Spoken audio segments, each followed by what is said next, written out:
Bwana Yesu, asante Yesu. Unajua mimi natoka JFU, sijui hapa inaitwaje. Hapa kwa hii chumba hii. Sitting room. Sitting room. Unajua kwetu ni self contained. Sitting room, bedroom, jikoni, tukoni huyo. Sasa hapa inaitwa sitting room. Bwana akae nanyi.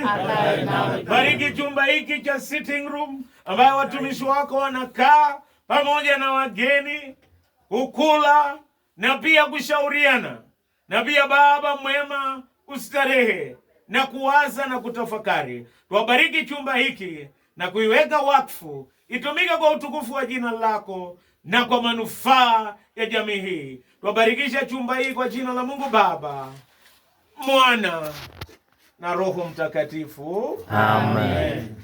Bwana akae nanyi. Twende nje tuombee nyumba yote baraka. Akipejike. Sebuleni. Tarudi mchungaji. Kule kipejike. Kipejike. Wanabarikiwa wote wako nyumba.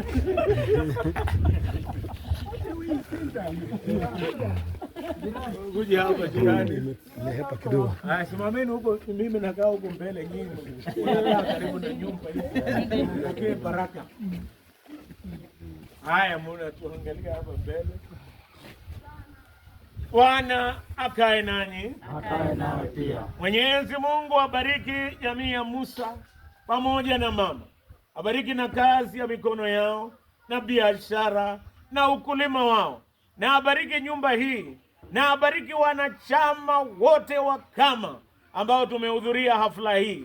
Awabariki msimu huu wa upanzi, na abariki mipango yenu na biashara yenu na shughuli zenu zote.